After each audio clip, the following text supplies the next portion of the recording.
It's Outama, welcome back to Persona 4 Golden.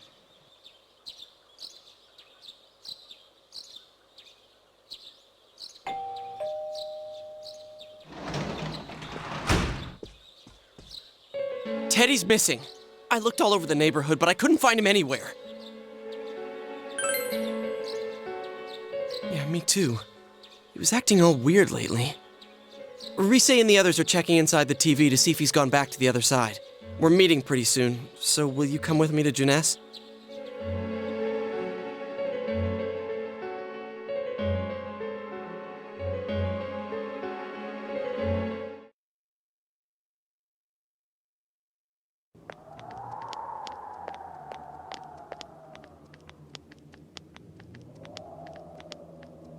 It's no use, man. We can't find him. No luck for me either. I didn't sense anything over there. The fog's so dense it might be affecting my readings. I wish I could do better. I'm sorry. Ted. Don't tell me he really went back to his world this time. We told him over and over that he could stay here.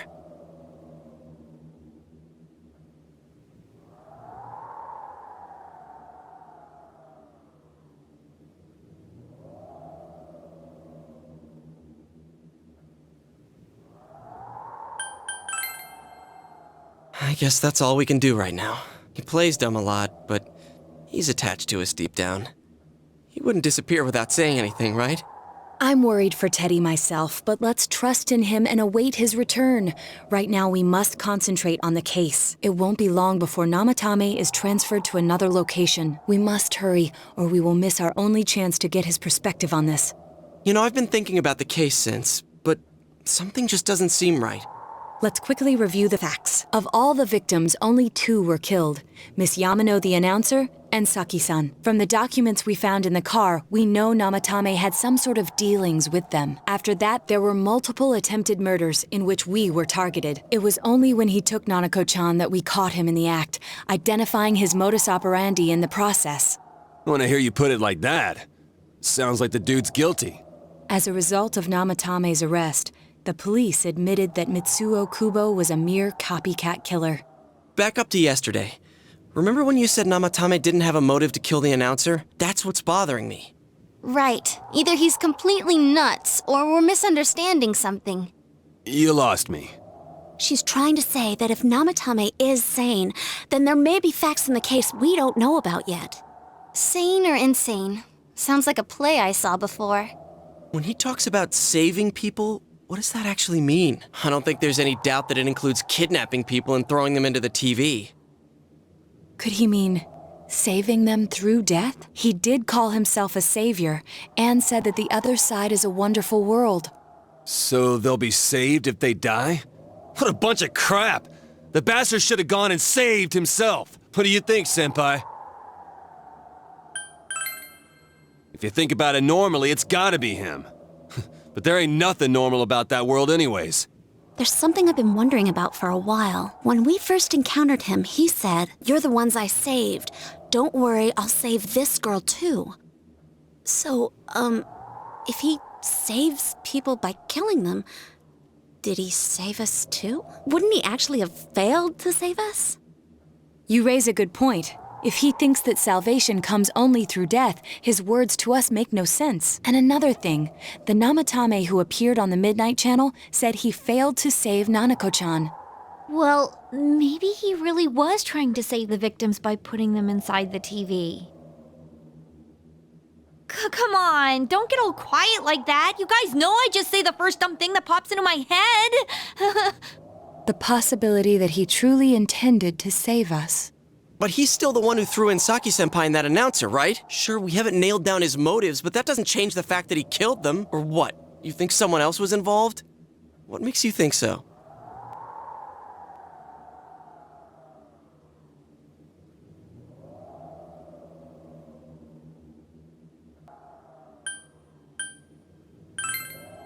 Morning letter? Oh yeah! Whatever happened to that thing? If Namatame's the killer, he must have been the one who wrote it, right? Let's review them.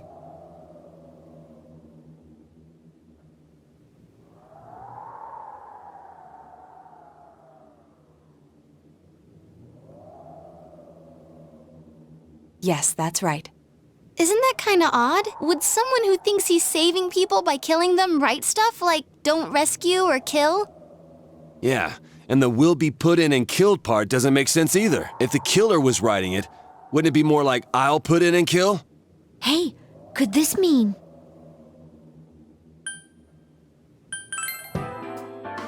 Yeah, it's almost like someone else wrote this letter. But only the killer would write such a letter and deliver it to Dojima-san's house, right? If someone else wrote it, that could only mean... Dear God. Since this is such an unusual case, I was absolutely convinced that other than the Kubo incident, there was one culprit. So Namatame really was trying to save his victims?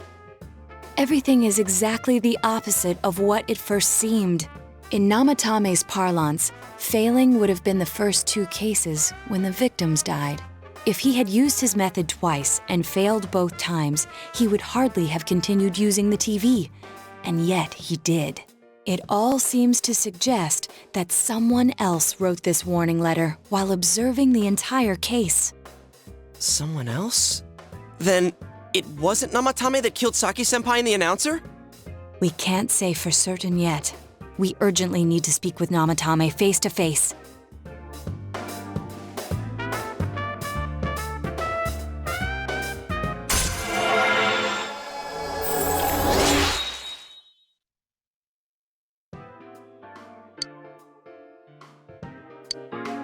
How though? After what happened yesterday, they said they're gonna tighten security. I have a plan, but there's no time to waste. Let's hurry to the hospital.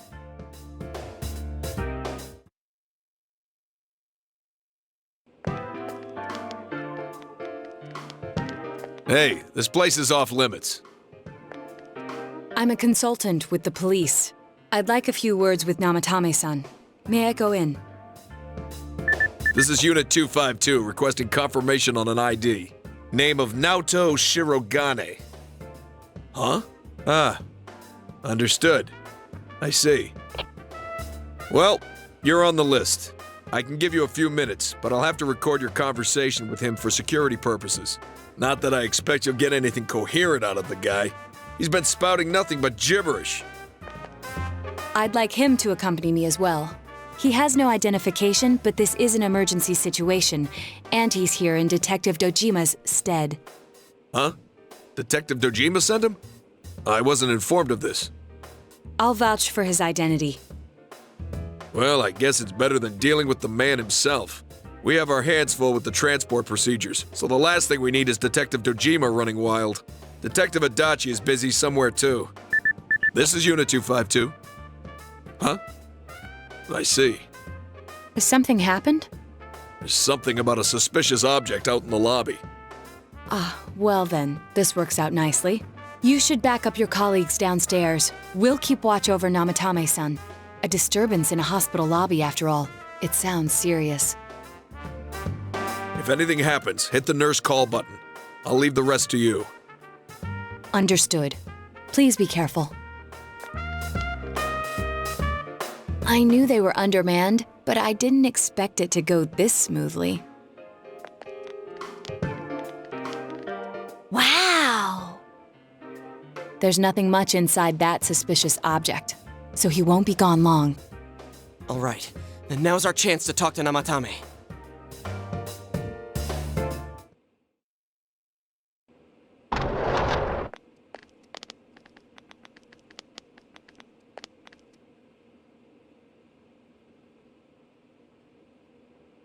Namatame-san, there's something we'd like to ask you.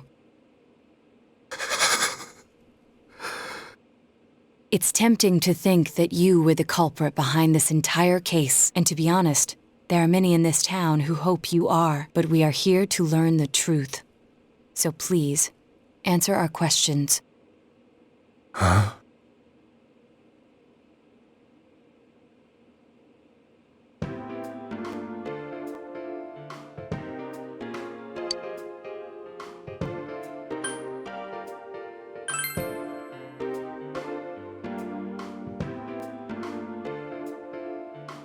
They were killed. I couldn't save them.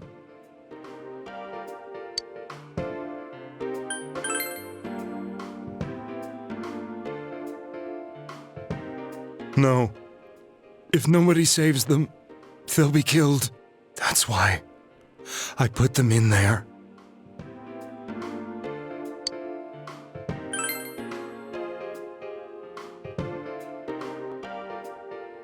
Huh? Me? Then tell me if my estimation is correct so far. After discovering the Yamano and Konishi incidents, you realized an appearance on the Midnight Channel meant certain death. Thus, to save her from that fate, you kidnapped Yukiko Amagi. You couldn't let her be killed, so you threw her into the TV, preventing the killer in this world from reaching her. And you repeated the process as more individuals appeared on the Midnight Channel.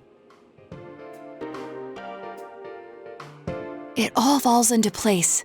His body is weak, but his mind is sound. He's trying to tell us the truth. Yeah, but if the stuff he's saying is true... There's another killer who murdered the first two victims?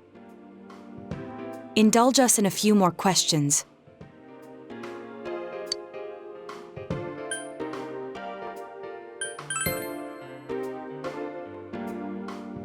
I have no idea. I want to know that too.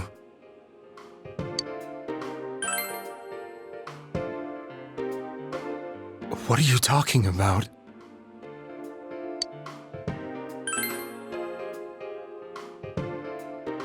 I didn't know.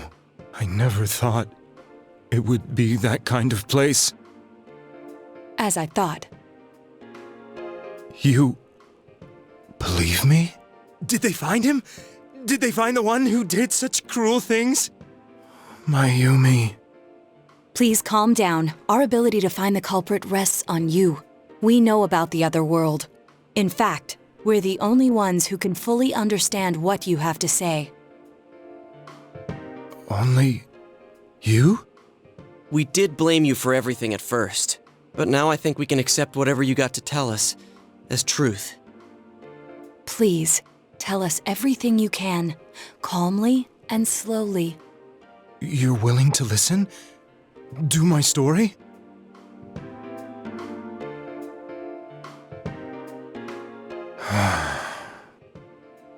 All right.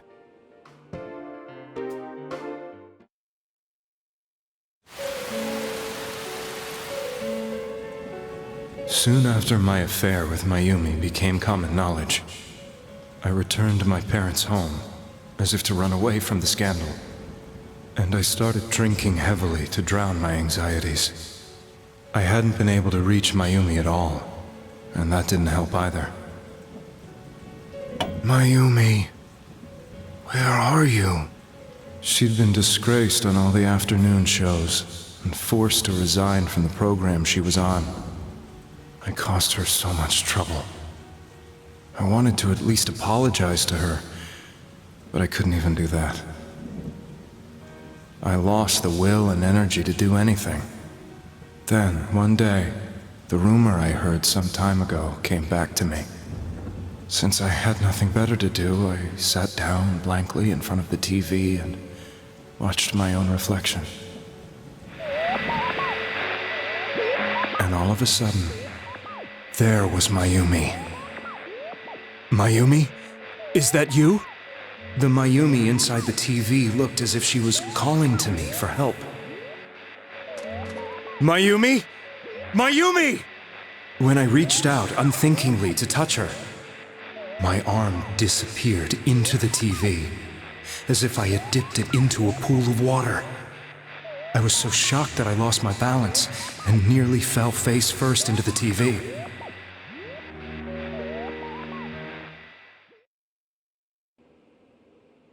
I was so scared. I couldn't understand what just happened. I thought maybe I'd gone insane. In the end, I decided to think of it as just a dream, and I went back to the city the next day after finishing work. The next afternoon when I got to work, I was fired on the spot, as I expected. That wasn't what broke me, though. It was Mayumi being found dead, and not just that, but it had happened in my hometown.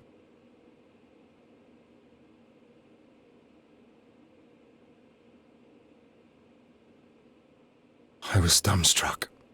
But later on, I remember the image of Mayumi I'd seen that night. Was it not a dream?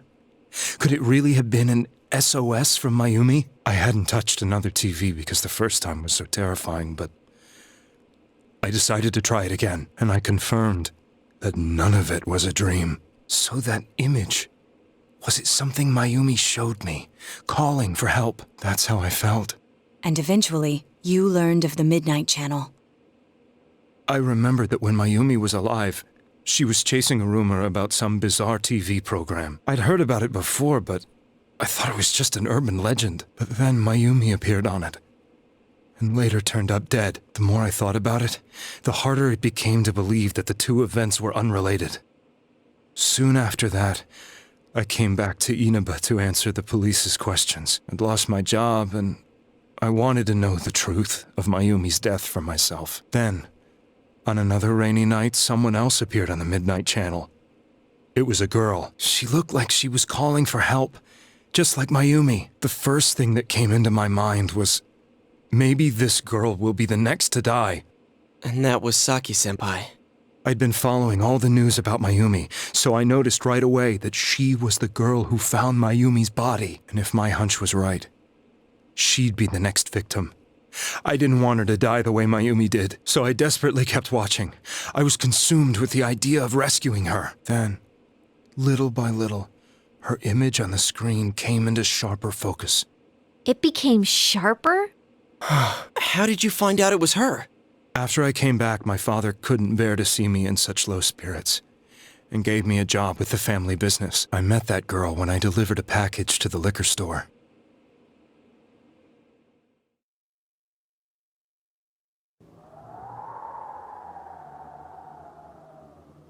After agonizing over it, I decided to meet her, and told her to be careful.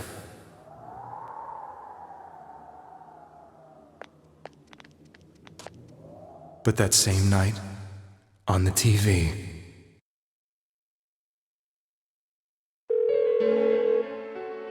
she looked as if she was being engulfed by some black shape. She was writhing in pain. That's why I warned her. Why won't she pick up the phone? Come on! Please!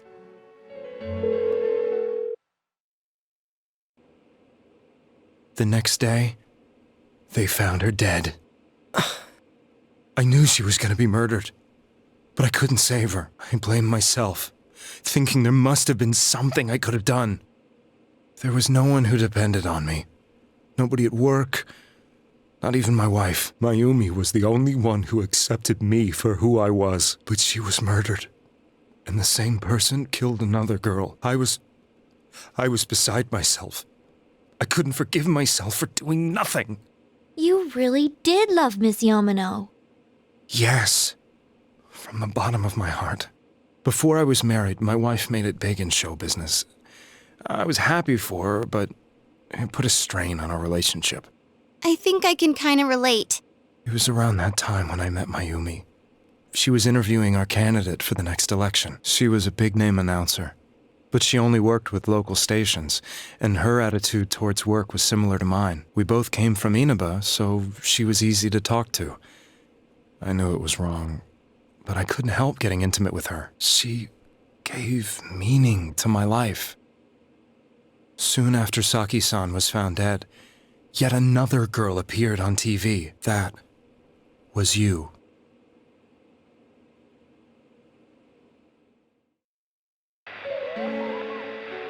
She'll be kidnapped next, and murdered. I can't let her end up like Mayumi and that other girl. This time, I'm gonna do something. My opponent was a murderer who left no clues to his identity. I thought hard about what I could do to protect her from someone like that. I'll never convince her. If she gets suspicious and they arrest me, who'll save her then? The girl inside the TV looked as if she was smiling at me. And that's when it hit me. I apparently had the power to go through the TV screen to the other side. Then, what if I put her into the TV and give her shelter there before the killer gets her? What are you trying to tell me? That it's safe over there? Is that it? the girl inside the TV seemed to smile at me again. And I thought, no matter what kind of place it might be, it's better than being slaughtered. Once things calmed down, I could just let her out again. If she's inside the TV, there's no way they can find her. It felt as if everything was starting to come together in my mind. Could it be that Mayumi gave me that power to prevent any more victims from meeting her fate?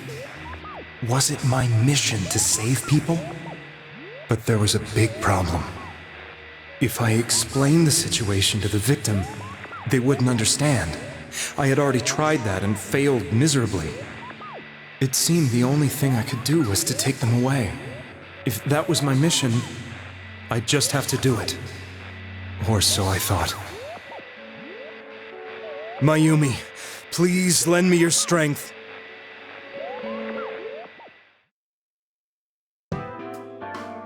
So, since you thought people who appeared on the Midnight Channel would be killed, you kidnapped us in order to save us. Mission? Give me a break! You never stopped and wondered about any of this? I thought I was the only one who could help them. I did call the police, but they didn't believe me. I knew the area well, thanks to my job. I had a large truck, and I could move around without suspicion. I thought my job as a delivery man would be the perfect cover for my mission. I thought no one else could do it. But are you telling me that I wasn't saving them? If a person is still within the TV world when the fog appears here, they will die. Beginning with Yukiko-san, the people you thought you had been saving were, in fact, in mortal peril. It was my friends here who really saved us all. I had a feeling that was it. When I went after that little girl and entered the TV myself, for the first time, I had some doubts about myself. You refer to Nanako-chan, correct? The police were after me, so I had to get away. But I still felt I needed to do everything I could to save that poor little girl. That's why I went in after her. But the TV world was completely different than I imagined. Such an abominable, grotesque place. I knew that the three of you who I saved went back to your normal lives, so I didn't realize how terrible that world was. I never knew you couldn't even get out of that place on your own. No. That's a cowardly way to put it. I'd probably already begun to realize that it was a dangerous place. If I hadn't, I wouldn't have gone to see you all. See us? Wait, are you talking about the concert we did at Junes? Yes. I wanted to know why the ones I saved were all hanging out with each other, and how much you remembered. But in the end, I couldn't bring myself to say anything and ran home. I must have felt too guilty. But all the doubts and anxieties I'd been unconsciously suppressing exploded out when I entered the television myself. I thought I was going insane. I probably did. And you know the rest. When I came to, I was lying in a hospital bed. You really were trying to save people. But I ended up doing just the opposite. What a fool. I always wanted to enter the world of politics and become useful to society. But after losing my job and the woman I loved, all I had left was this power. I convinced myself that world was some sort of sanctuary, and I secretly believed myself to be a hero. I never doubted what I saw on TV, and believed everything was as I wanted it to be. I didn't think for myself at all. That's why I couldn't protect them. I'm to blame for all of this.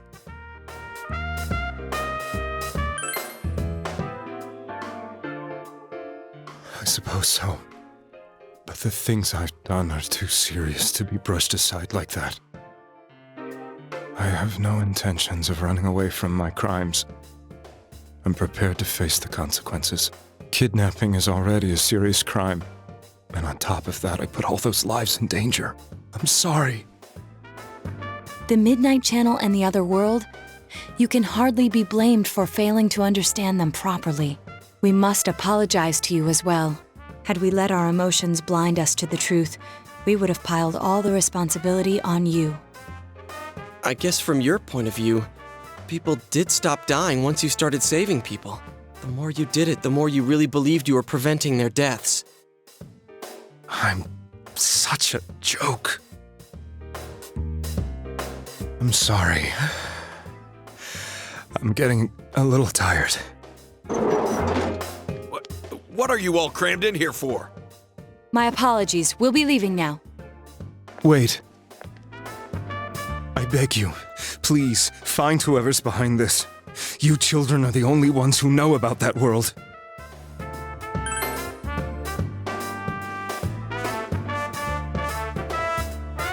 It's all clear now. He never committed any murders. It was another party who threw the first 2 victims into the TV.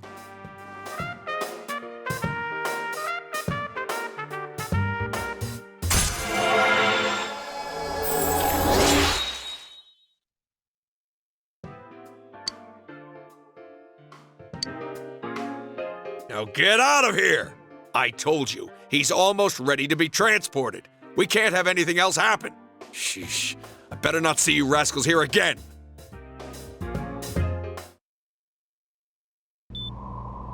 Nanako-chan looks like she's in pain. She's fighting for dear life. This was the last place we saw Teddy, right? He was so worried about her.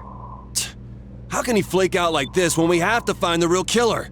The police consider the matter closed.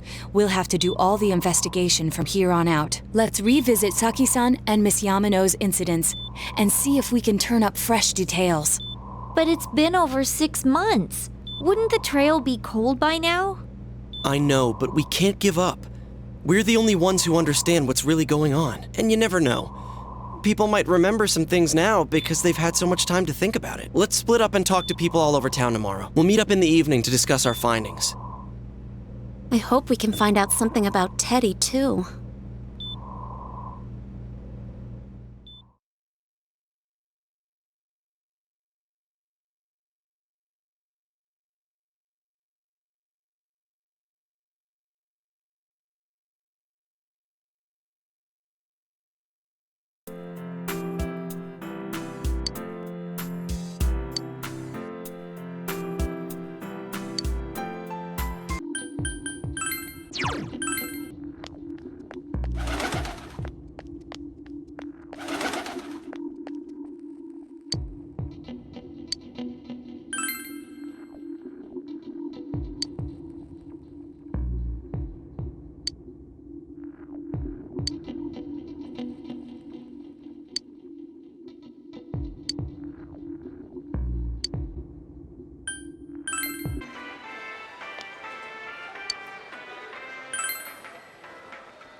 I'm seriously pooped. This stuff's a lot harder when you don't have a badge to flash. I walked around all day and didn't hear anything good. It was the same for me. There was absolutely no talk about the case whatsoever, let alone the true culprit. Ditto for me. Actually, in my case, I kept getting bombarded with questions and couldn't get them onto the main subject at all. The killer must be pretty good to have pulled this off without being seen by anyone in this small town. What should we do? Well, one steak bowl, please. That's not what I meant. But then again, I guess we might as well take a break. I'll have a crab and egg fried rice. I'll have roast pork ramen with extra noodles.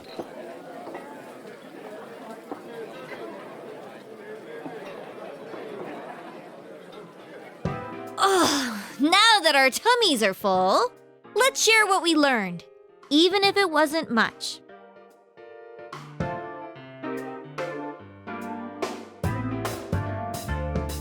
So, to sum up, there really was no new information. The end? The police had an unusually large number of officers in their initial investigation of the first two incidents. To find facts that even they overlooked would be difficult indeed, now that over half a year has passed. There wasn't a single report of suspicious persons being witnessed to begin with. Miss Yamano had ardent fans, whereas Saki-san didn't. But otherwise, the conditions are the same. You know, every time I tried to ask about the case, everyone ignored me and kept ranting about the damn fog. Yeah, that or the Midnight Channel. I asked around about Teddy too, but no one's seen him. Gee, I wonder where he could have gone. Do you have anything, Naoto? Any new, deductions? Without any new data to work with, there isn't much I can do.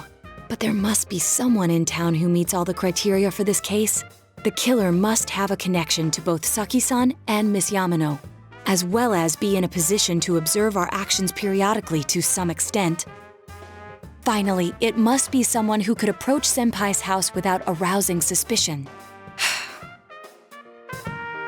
I need some fresh air before I give it more thought. I'll be outside.